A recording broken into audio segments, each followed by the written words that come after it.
Aujourd'hui, je vous apprends de comment créer des moufles en Allbinding. Et je vous parle bien entendu de ce genre de moufles. Pour réaliser des moufles en Allbinding, il y a deux méthodes, soit partir par ce que moi je vais appeler un cercle magique, mais c'est sans doute pas le bon terme. En gros, c'est vraiment une forme en spirale dès le départ. Moi, là, j'ai fait une moufle vraiment à partir de la création d'une mitaine initialement, donc c'est-à-dire en faisant que des diminutions, alors que l'autre méthode, en faisant entre guillemets un cercle magique, c'est via des augmentations. Donc là, dans ce tutoriel, vous allez juste voir la version avec des diminutions. En soi, en termes de forme, ça revient au même, c'est juste la finition du bout qui sera pas forcément pareil. Donc let's go, sans plus tarder, voir comment réaliser cet arc de cercle en diminution pour finaliser une moufle. Bien entendu, la fiche tutoriel est disponible en barre d'infos, comme pour toutes les autres formes que je propose en Allbinding.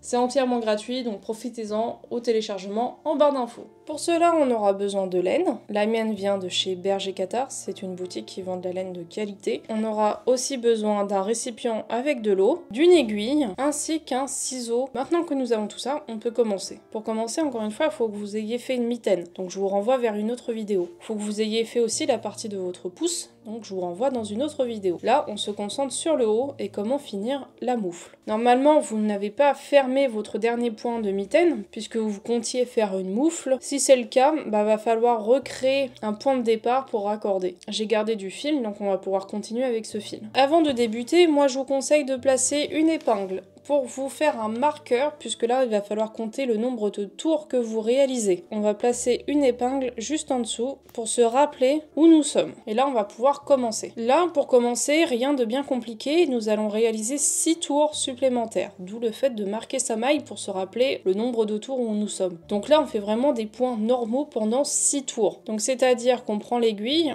on prend la maille suivante, on passe dans la maille, on passe dans la première boucle, on tourne et on passe dans la deuxième. Ça, c'est tous les points normaux. Dans tous les cas, si vous en êtes arrivé à cette vidéo, c'est que vous maîtrisez le sujet. Donc là, on va faire ça pendant, du coup, 6 tours. Quand on arrive au point qu'on n'a plus de fil, et comme les précédentes vidéos, on va séparer ce bout de fil restant en deux et on va le mettre de côté. On vient sélectionner un nouveau morceau de fil, du coup, dans la pelote. On vient prendre notre récipient d'eau, on sépare du coup l'extrémité en deux, qu'on vient rejoindre à l'autre extrémité de notre création. Et on les fait s'emboîter. Une fois chose faite, on vient tremper dans notre eau. On laisse bien imbiber d'eau. Et une fois que c'est bien imbibé, on vient placer dans notre paume de main et on vient faire des mouvements de frottement. En appuyant un petit peu comme d'habitude, ça ne change pas. Et une fois que c'est fait, on reprend l'autre extrémité pour passer notre ficelle et continue. Maintenant qu'on a fait les 6 tours, donc vous voyez que par rapport à là où j'ai placé mon épingle, on a quand même bien monté sur 6 rangs. Donc là on va faire le tour 7 et le tour 8. Le tour 7 et 8, en fait ça va être très spécial. Pour vous expliquer, là on va diviser le contour en 4 côtés. 1, 2, 3 et 4. Donc à chaque fois c'est 1, 2, 3 et 4. Donc il va vraiment se placer des repères. Moi personnellement, mon premier repère ça va être mon épingle pour me dire que ça c'est le premier côté. Donc à chaque fois, pour regarder où j'en suis, je vais plier à partir de cet endroit-là et repérer où j'en suis. Pour le premier repère, donc celui-ci en face de nous, on va faire une diminution, donc 2 mailles ensemble. Par contre, quand on va arriver sur les côtés, donc ceux-là, les deux là, on va faire 3 diminutions. Je fais une diminution. Donc je prends 2 mailles ensemble, je passe derrière mon pouce, je tourne et je mets sous la deuxième boucle et je tire. Donc là je peux continuer mon œuvre jusqu'à ici, où là je vais faire 3 diminutions en même temps. Donc là on vient d'arriver sur le côté numéro 1, donc je vais procéder à 3 diminutions. Là je prends 2 mailles, je fais une première diminution. Je prends 2 autres mailles, je procède à une deuxième diminution et je prends les 2 prochaines mailles encore une fois pour procéder à une troisième diminution. Maintenant, je fais des points normaux jusqu'à arriver à l'autre face.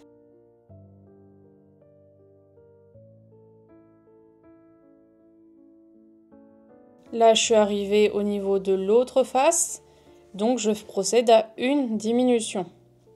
En prenant 2 mailles, je passe dans la première boucle, je tourne et je passe dans la deuxième. Maintenant, on va continuer jusqu'à arriver à cet endroit-là pour procéder à 3 nouvelles diminutions. Donc là, pour le tour 7, ça sera terminé. Après ces 3 nouvelles diminutions. Donc là, pour finir le tour 7, je fais 3 nouvelles diminutions.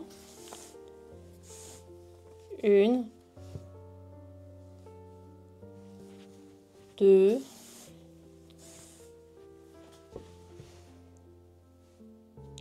et 3.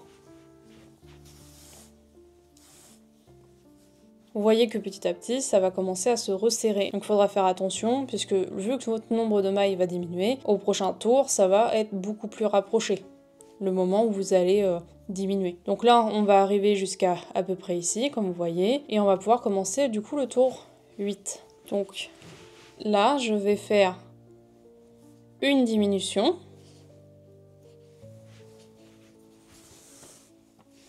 et là, je recommencerai du coup à faire 3 diminutions sur ce côté-là. Donc là, j'arrive au niveau du côté. Donc je procède à 3 diminutions. 1,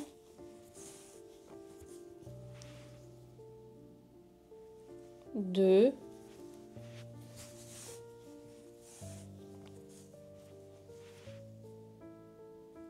et 3.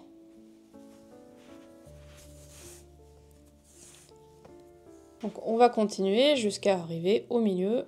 Je suis à nouveau au milieu, donc je prends 2 boucles pour faire une seule diminution.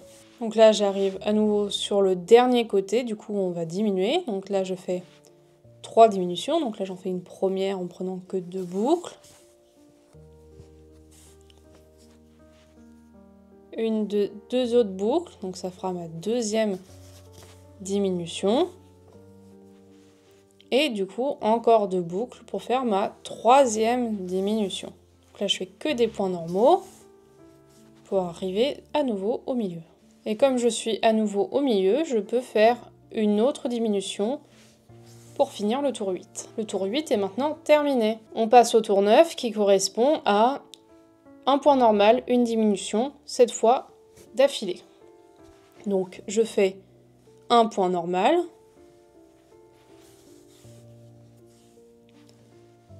Et je fais une diminution. Donc là, je l'ai fait une fois.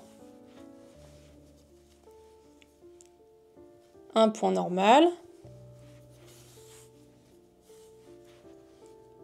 Une diminution. Donc là, je l'ai fait 2 fois. Et on va continuer comme ça jusqu'à arriver à un total de 7 fois. Donc là, je l'ai fait un total de 7 fois. Donc il reste un tout petit orifice qui s'est formé. Et là, pour le 10e tour, ce qui va se passer, c'est qu'on va faire 11 diminutions à la suite. Donc là, on arrête les points normaux, on fait que des diminutions. Donc on prend 2 boucles. Hop, on tourne, on passe. Donc là, ça fait 1. Donc là, je suis arrivée à 8. Je ne peux pas continuer. Si vous pouvez continuer, continuez vraiment jusqu'au bout, jusqu'à avoir un tout petit orifice. Donc là, on va laisser et on va passer notre aiguille dedans. Pour le moment, il n'y a pas besoin de tirer ici. On va retourner du coup notre création. Là, du coup, elle est retournée. On va tirer notre aiguille et là, on va pouvoir tirer. Hop, bien tirer pour sans casser votre fil surtout.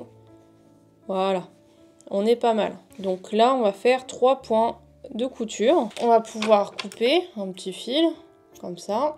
On fait un nœud au bout et on va venir cacher ce fil. Donc là, on va juste entremêler comme un petit serpent les différentes mailles, comme vous le souhaitez, à l'emplacement que vous le souhaitez. Et on va faire passer du coup notre fil. Et ce qui dépasse, on va le couper. Donc là, on vient de finir du coup la moufle. Donc on va la remettre droite. On peut retirer notre épingle de marquage. Et vous n'avez plus qu'à essayer. Et voilà, tadam! Votre moufle est terminé. Même si le tuto arrive un petit peu tard, au moins vous serez préparé pour l'hiver prochain pour réaliser des magnifiques moufles en albinding.